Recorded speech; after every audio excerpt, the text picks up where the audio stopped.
Okay. And first of all, I want to thank you, Pastor, so much for speaking with me today My pleasure. about this very, very sensitive yet important subject, Hmm. depression. Absolutely. Tell us, Pastor Nathan, or I don't know whether they call you Pastor Nathan or Dr. Nathan. That, as, that before ever claiming that doctorate. Okay, all right, all right. Tell us, Pastor Nathan, what are your viewpoints on depression in the community? Do you think it's talked about enough? Well, one thing I can say from the outset, we note that depression as a presence in our community has not been talked about thoroughly enough. By and large, historically, it has been avoided for several reasons, but there's not enough conversation, and I should hasten to say there's not enough action. Conversation alone does not really meet the need. There needs to be action taken, which moves people closer to what I would call their own individual healing. So no, there is not enough discussion, conversation, or action concerning depression in our community. I certainly agree with that. Not enough is spoken about it because there's so many things going on in this world right now where, um, you know, people are committing suicide. young people are committing suicide. Absolutely. And it's like they see no way out except for to take their own life. Indeed. And they don't understand the ramifications of their actions, which causes the family even more grief. Absolutely. And so, you know, that's definitely something that we need to really, really discuss. So let me ask you this. How is dealing with depression and as a minister, how is dealing with depression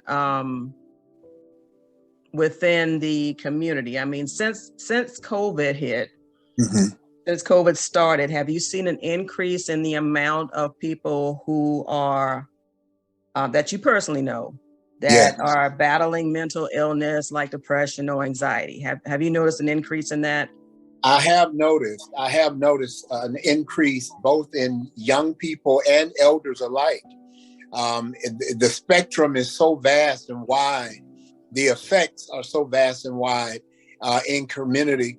And I can speak from the engagement that I have with not only parishioners, but with people at large that I come in contact with. People are number one, for most of our elders, they are dealing with what I would call cabin habitation, which is causing them not to have outlets that they were used to. And then our youth have been prohibited for very necessary reasons from gatherings and so forth, and a number of things. Therefore, they too, in the classroom setting and in their personal lives, have not had engagement, which has caused an accelerating high in them attempting to manage, but they have not done extremely well, both elders or our youth, because people don't know how to channel the energies that well up in them. So in community, my experience and information that I've gathered has proven that people, due to being, how shall I say, being set aside alone, they're really deal with self coupled with all that's going on in community. And that is so true. I mean, I can think of a number of times where I was like, I've got to get out of this house. You know, the four walls are closing in. Yeah. And so I can imagine, you know, how more so the younger folks, you know, because they're so used to being out, going to school and hanging out with their friends. And now it's like, you know, they're closed in. Well, it's getting better now, but you know, a few months ago, a few years ago, actually, they had nowhere to go. And so I can see how that would definitely lead to about with depression, being isolated, not by their own doing. And so, right. So that's definitely a big thing. Yeah. And if I may add that one of my research and my work and studies have been how prior to pandemic, how youth and how elders could bridge their levels of communication with each other. But pandemic forced both categories of people into a new setting, because youth who did not have the outlet of engagement with their peers really had to find creative new ways in which to engage. True. And so communication was somewhat hampered and has been stifled, because they have not really known how to extend their level of communication one with another. So it has been a challenge. Definitely. I know, when my son, who was in high school, and then my son who was in college, they were all here. And, they had to find something to do, something to engage in. Well, my son in college, he had class work to do for college. So he was pretty much well occupied. But the high schooler, it was like, what is he to do? Absolutely. Yeah. So, and what they engaged in at that particular time was social media. Yes. With the TikTok and the Snapchat and the IG and all of that. And so their level of, I guess, dealing with everything went to social media, dealing with the outside world in that realm. Whether it was a good thing or not, it I guess we'll tell sooner or later. But but yeah, they had to find an outlet to, somehow. Absolutely. So let me ask you this. Now, back in the day, when I was dealing with depression, when I was much, much, much younger, much younger, I'm talking about before teenage years, when I would express to my parents or my grandparents, I'm just so sad today, or I'll start crying and I don't know why I'm crying.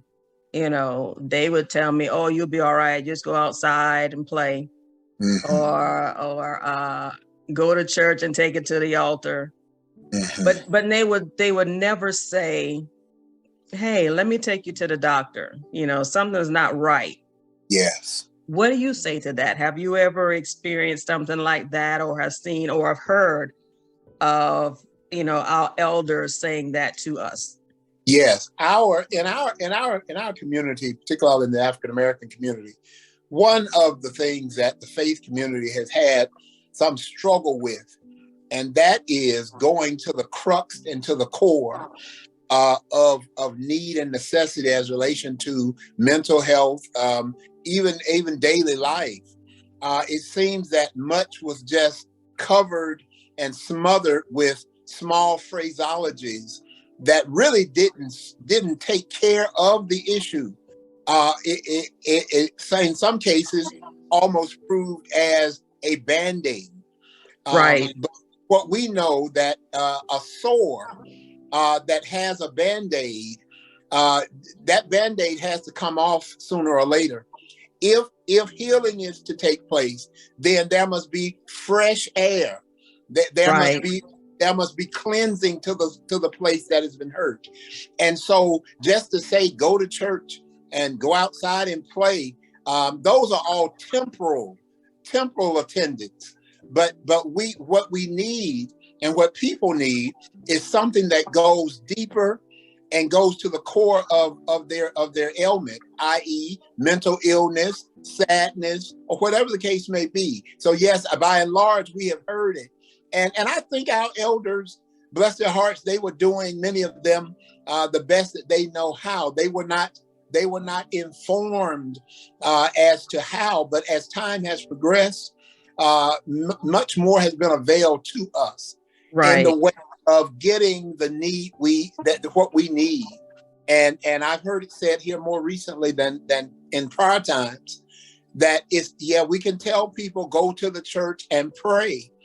But at the same time, now the scripture says, Jesus said to the people at the time, you don't even know what to pray for. All right. And so when you're ailing, that's right. Yeah, it says physician. Jesus says, physician, heal thyself. But now if you are the one ailing, then you may not have capacity within to heal yourself. That's and right. So need to be able to go to those who have the capacity, i.e. counselors, therapists, psychologists, psychiatrists. And so those are the things that we have long since, and they have been germane to our community. Yeah. Exactly. I wholeheartedly believe that because, when you get to the place where you're at a dark place. Yes. And you can't find your way up. Sometimes, and I'm speaking for myself, sometimes it's even hard to pray. Absolutely. So how can I pray for what ails me when I really don't even know what's wrong? Can't even conceptualize. Right. So I agree with you with that. Thank you. Because I always wondered about that because, for some reason, I've heard people even say to me, pray about it. Mm-hmm. And I'm thinking that when they say that to me, that I don't believe in God. Yeah. And that's furthest from the truth. Right. I believe in him. Absolutely. But I am so hurt. I am so overwhelmed with anxiety. I'm so deep in depression that I don't even know what to say. I don't even know how to pray. Absolutely. I don't have the energy to pray and say, God, help me. That's how bad it could be. Yes. And so, if people could understand that, I'm thinking that maybe they can get an understanding of that better. Yes. So, I thank you for saying that because, that's something that I've heard quite frequently. Absolutely. And, okay, so, is there anything else that you would like to add? I kind of left that little break in there. So just in case you wanted to say something, I don't know whether you can hear my dog scratching the door, but I had to keep him out of here because he'll start licking and making all kind of noises. And I'm like, okay, you got to stay in there. So, hopefully that won't be on the video, but okay. So, Pastor, is there anything else that you would like to say in regards to depression or anxiety and mental illness?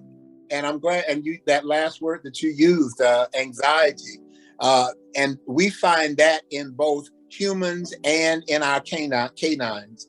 The dog wants to get where you are, wants to be where you are. There's something to be said about in the same space, engagement, and there's a comfort. Just heard it said, studies are showing that people with pets, there is an engagement. There's a space that is filled, and that helps in one's mental state and emotionally in these times. And so we're seeing quite a bit that people are finding new methods of filling their need. Pets, new sporting events, or doing things outside, or whatever you can to try to meet some type of balance in your mental state. And one thing that I would like to say as relation to mental illness, I have never had any negative connotation about it, but I boldly announce to people how refreshing it has been over the last 7 months for me, because I have engaged my own therapist. Wonderful. Those of us who are in leadership, those of us who have bear the responsibility of giving counsel, if you will, we must have we must have also access and use that access. And so I celebrate and I challenge other leaders and those who are dealing with depression or emotional strife. Get someone that you can talk to, who is trained, who can help you. There are steps and processes that even I engage in my daily life now that help me calm down when I'm anxious. I go through breathing treatments. There are different things that one can do in order to make well. And lastly, I'd like to say that we must all be on the front end of admitting that we who are leaders, we who are engaged in trying to bring fresh air and fresh life to those who are suffering mental illness, we must admit that at a certain degree, we too are wounded and we need a certain amount of healing.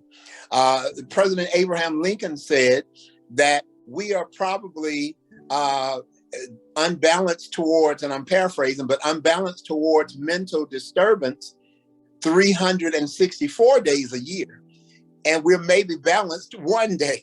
One day. And so that shows the gravitas of this topic, how important it is to do all we can on a daily basis to live and to bring into ourselves that energy that speaks to health, balance, wellness, spiritual care, and comfort. And so I'm all in and supportive of those who are doing so, and I commend you for your work. Pastor Nathan, that's a great point that you made, because on the pastoral level, you have so many jobs, you have so many, places to fill yourself into. Absolutely. Along with helping deal with the community and problems that may come towards you. Right. And when all of that is actually placed upon your shoulder, exactly, all that weight on your shoulder, you need an outlet for yourself. Absolutely. In order to gain some balance, in order to help others. Absolutely. And so I understand completely. Oh my gosh, that brings a lot of light. And I hope the challenge that you made toward other pastors to get the help that they need, that comes into fruition. So that's a great thing to say. Thank you so much. And so I appreciate the conversation that we've had today. It was very enlightening. It was very educational. And if you would, I would appreciate if you could give us a scripture or two for those who are battling depression, battling anxiety, battling with the stresses of this world, and the world that we live in right now, because it's in complete chaos. Absolutely. And so if you could give us some scriptures from the Bible that could help someone who's suffering and need that spiritual assurance that, first of all, it's okay not to feel okay, and that if we just hold on and believe, God's going to work it out for us. Absolutely. Right away, one that comes to my mind is from the book of Proverbs. And even I think about Solomon's work when we talk about wisdom and how to get wisdom, how to make that wisdom revolve in one's own life. I think so much of Proverbs 3, third chapter of Proverbs, wherein we find not only a household code, but we find for ourselves individual prescription, because some scripture is descriptive, but then some scripture is prescriptive, like medicine, that we can take for our healing. And so in Proverbs 3, I echo some of those verses that speak towards, as we who are spirit people believe, trusting not only in God, trusting God with all thine heart at center, trust in the Lord with all thine heart. Lean not to thine own understanding. That particular portion of the verse lends itself to making us realize that within the self, the capacity is not full and complete. Lean not to thine own understanding, but in all of thy ways, in all of thy seeking, in all of thy pursuits, strive for God, which is that higher being. Now, this is beyond telling somebody just go pray. But this is saying out of Proverbs 3, trusting, looking beyond the self, going to the highest power, and seeking that balance and asking for daily guidance in it. Things rough places, as scripture says, rough places began to be made smooth, high mountains become leveled, and low places become raised. So in all of that, Proverbs 3 is one of the most famous prescriptive verses of scripture, passages of scripture that one can take. And a dose a day will help you on your way. A dose a day. I love that. Reverend Dr. T. Eric Nathan, thank you so much. And I appreciate you for coming on today. Thank you for allowing me to share. It's been my